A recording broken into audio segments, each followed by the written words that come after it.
আজকে ছিল মানে অনেকক্ষণ ধরে প্রশ্ন উত্তর পর্বটা চলছে, তার কি মনে হয় যে প্রশ্নের সংখ্যাটা বাড়ছে? না না না না, এটা ভাইব্রেন্সি অফ দ্য ক্লাব।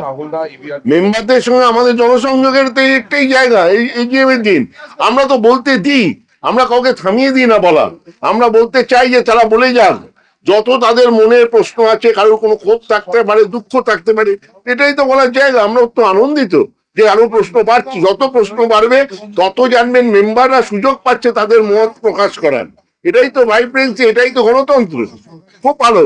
এবং কোথাও একটা সেই একই বিষয়গুলো ঘুরে ফিরে আসছে আজকে সেই না সেটা না, এটিকে নয়, এটিকে চুক্তি নিয়ে ওটা খুব একটা কিছু হয়নি। সেটা হচ্ছে ইরান না যাওয়া বা ওইটা বলতে পারে মানুষের দুঃখ খুব বেরিয়েছে, ও সচিব উত্তর দিয়েছেন, ঠিক আছে। এটা গুড ফর দ্য ক্লাব, অর্গানাইজেশনের জন্য এটা অত্যন্ত স্ট্রং ব্যাপার। মোহনবাগান চিরকালই যেটা খেলে সিরিয়াসলি খেলে। আমাদের কলকাতা লিগের ভাবনাটা আলাদা। আমাদের কলকাতা লিগের ভাবনা হচ্ছে আমরা ভারতের চ্যাম্পিয়ন হতে চাই, আইএসএল চ্যাম্পিয়ন হতে চাই, আমাদের নিজের লাইন আপ তৈরি করতে চাই। আইএসএল থেকে আই লিগ, কলকাতা লিগ থেকে আমরা আইএসএল এর জন্য প্লেয়ার তৈরি করি। এটা আমাদের কলকাতা লিগের এখন ভাবনা চিন্তা। বলে দিয়েছি, এগুলো বলবো যখন বাংলা হবে, আমি এখন সব বলবো না। 12টা দল চিঠি দিই, 13টা দল চিঠি দিয়েছে, ইস্ট বেঙ্গল একমাত্র সই করেনি। তো গোটা বিষয়টা কোথায় যায়? তার প্রত্যেকটা ক্লাবের নিজস্ব নিজস্ব ধারণা, আমরা আমাদের মতো দিয়েছি। তার কেউ যদি দেয়, না দিয়ে থাকে, সেটা তাদের ভাবনা চিন্তা।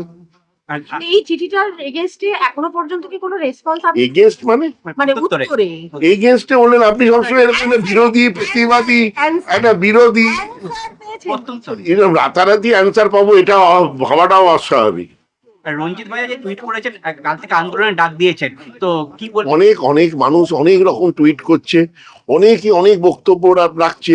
এখন অব্দি উনি সেই জায়গায় পৌঁছননি যে ওনার বক্তব্যে আমাকে উত্তর দিতে হবে। বহু লোক বহু প্রশ্ন উত্তর দিচ্ছে।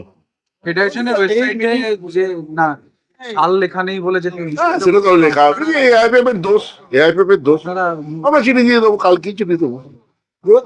এই মিটিংটা কি অন্য মিটিং যে মনে হয় অনেক এজিএম অ্যাটেন্ড করলেন, কিছু মনে হলো? অনেক নয়, অনেক নয়।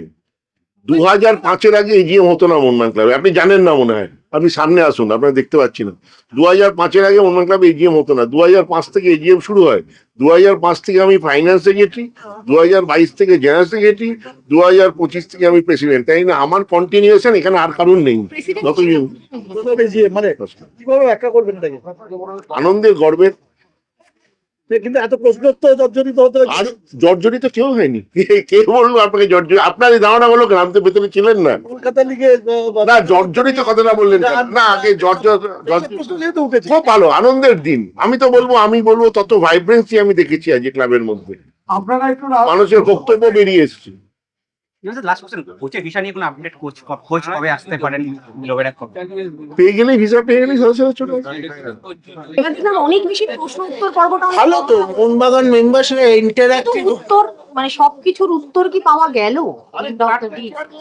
সবকিছু প্রশ্ন আসবে, সবকিছুর উত্তর দেওয়া হয়েছে, মানে সমাধান সবকিছু পাওয়া গেল কিনা এইভাবে তো সমাধান হয় না। এটা একটা প্রসেস।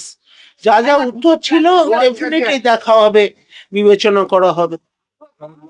এই 50 বছরের যে মেম্বারশিপ কি অ্যানাউন্সমেন্ট হলো যাদের? হ্যাঁ, ওটা অ্যাপ্রুভালের জন্য, এই যে ওটা অ্যানাউন্সমেন্টের জন্য আমরা আজকে রাখিনি। বেশ কিছু লোক এটা নিয়ে এরা মেম্বার, জেনারেল মেম্বারদের অ্যাপ্রুভাল দরকার ছিল, সেটা আমরা পেয়েছি। এবং আমরা আরেকটা জিনিস আজকে অ্যানাউন্স করেছি, ধরুন যে মারা গেছে তাদের যদি মেম্বার বাড়ির ছেলে বা কাউকে ট্রান্সফার করতে হয়, সেই মেম্বারের ফুল চার্জটা দিয়ে সে ট্রান্সফার করতে পারে, ট্রান্সফার করাতে পারবে।